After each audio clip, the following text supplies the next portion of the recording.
Okay, today we're going to go over how to install the CamTac LLC CamSet3P-15. It's a 3-position cam actuated aided reset trigger mechanism. It's the only one on the market that's reset on close and it's 3-position. So the package you receive should look something like this. I'm going to open it up, get everything separated and spread out on the table here to see what comes inside. Inside, you get the actual device.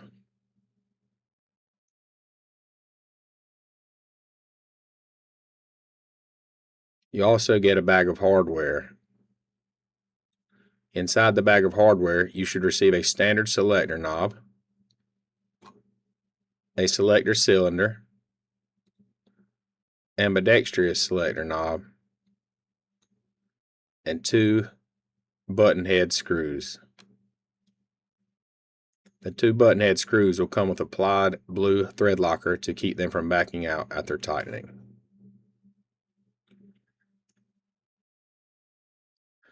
Okay, now that we've got everything laid out, we're going to need to assemble the 3-position selector cylinder.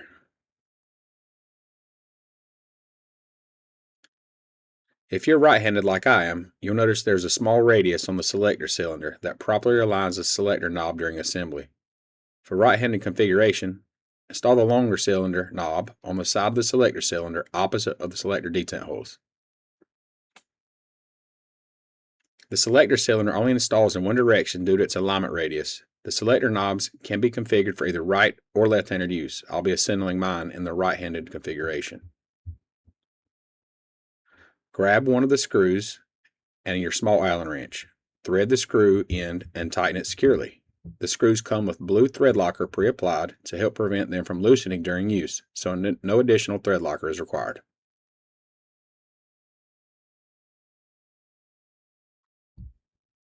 Now that the 3-position selector is assembled, the next step is to remove the factory Mil-Spec 2-position selector and install the supplied 3-position selector in its place.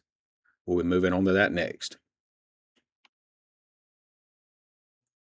Now, we'll install the supplied 3-position selector into the AR-15 sporting rifle. Before we begin, make sure the rifle is unloaded. Remove the magazine, verify there is no round in the chamber, and confirm the firearm is clear before continuing. Leave the hammer in the cocked position. To avoid removing the pistol grip, push out the rear takedown pin and pivot the upper receiver open. With the hammer still in the cocked position, loosen the pistol grip screw 7 times, or 7 full turns. This keeps the selector detent and the spring captured in the pistol grip, so there is no need to remove the grip completely. Loosen the grip screw 7 full turns. 1, 2, 3, 4, 5, 6, 7. The grip should lower just enough to allow the factory safety selector to be removed while keeping the hammer cocked. Take the 3-position selector you assembled earlier and install it in the same orientation as the factory selector. Once in place, tighten the pistol grip screw until it is snug. Remember, do not over tighten.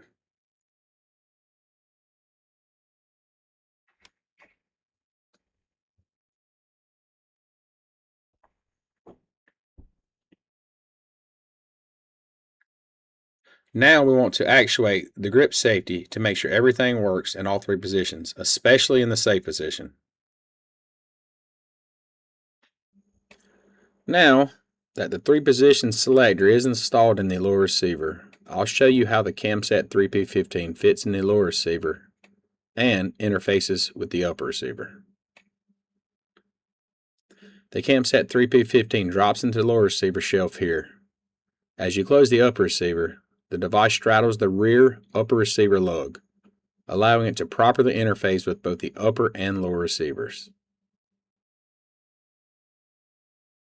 The CamSet3P-15 includes a set screw for those who prefer a more permanent installation.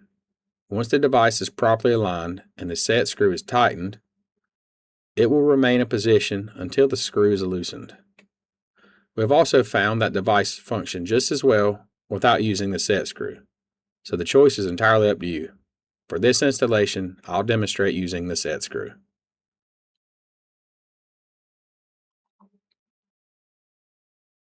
Thread the set screw in just enough for the CamSet3P-15 to lightly grip the rear upper receiver lug.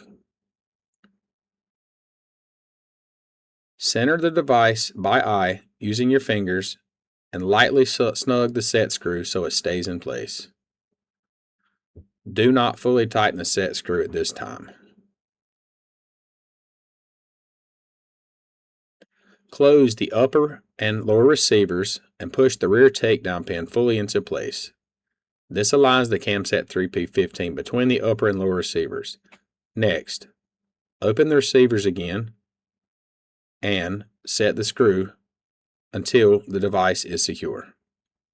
There is no need to over-tighten it. Once the set screw is snug, close the receivers and continue on to the next step. Now that the CamSet3P-15 device mechanism and the 3-position selector are installed in the AR-15 sporting rifle, we'll verify that everything functions properly. First, verify the safe position. Charge the firearm by pulling the bolt carrier to the rear and releasing it to cock the hammer. With the selector on the safe position, pull the trigger. The hammer must not fall. If it does, there is a critical issue with the fire control group or the CamSet3P installation. Do not use the firearm. Review the installation, and if the issue persists, contact support or a qualified gunsmith. Next, verify the standard semi-auto position with the selector straight up and down. With the selector in the standard semi-auto position, cycle the bolt carrier group to cock the hammer. Pull the trigger and release it. Cycle the bolt carrier group again, then pull the trigger and release it once more. Next, cycle the bolt carrier group, pull the trigger and hold it to the rear. While holding the trigger to the rear, cycle the bolt carrier group again, and then slowly release the trigger until you hear and feel the reset click as the bottom hammer sear engages the trigger sear, and the hammer transfers from the disconnector to the trigger sear.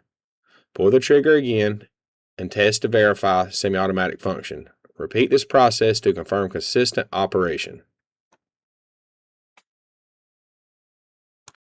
Now, let's verify the third position, the aided reset semi-automatic position. First, I'll demonstrate the function check in real time.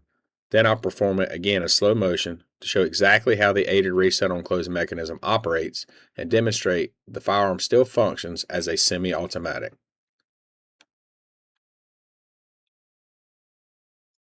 With the selector in the third position, cycle the bolt carrier group to cock the hammer. Pull the trigger and hold it to the rear. Cycle the bolt carrier group again, allowing it to close under full spring pressure.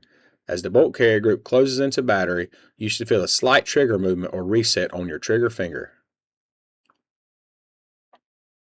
Unlike the standard semi-auto position, you typically won't hear the reset click because it occurs so quickly during the aided reset on close function.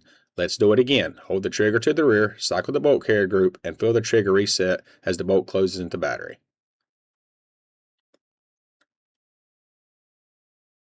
Now, I'm going to show you this in slow motion. As the bolt carrier group closes and moves forward, not rearward like some other designs, you'll be able to see the aided reset occur and notice a slight movement of my trigger finger. I'm going to pull and hold the trigger to the rear. Then I'll slowly cycle the bolt carrier group and bring it forward. Watch my trigger finger. Because I'm not applying enough rear pressure, the aided reset pushes my finger forward, functioning just like the standard semi-auto mode. And you can hear the reset click. This demonstrates the CamSet3P-15 is an aided reset device. If it were not, the hammer would have fallen instead of resetting.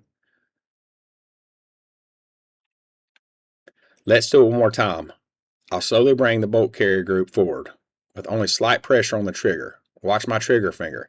Now I'll apply a little more rear pressure and let the bolt carrier group close under full spring pressure. That demonstrates the reset on close and the proper operation of an aided reset device.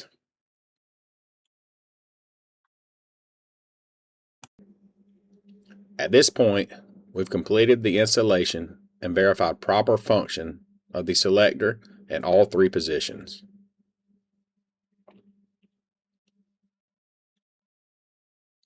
At this point, if you choose to use the ambidextrous selector knob, install it on the opposite side using the provided screw. The screw comes with blue thread locker pre-applied, so no additional thread locker is required.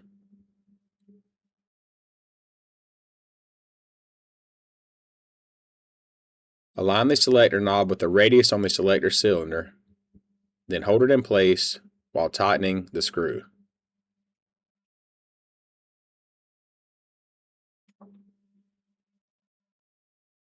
This demonstrates the ambidextrous selector knob actuates properly. At this point, the firearm is ready for live fire testing. Always follow safe firearm handling practices and wear appropriate personal protective equipment during live firing. If you have any questions, don't hesitate to contact us. Thank you, good luck, and safe shooting.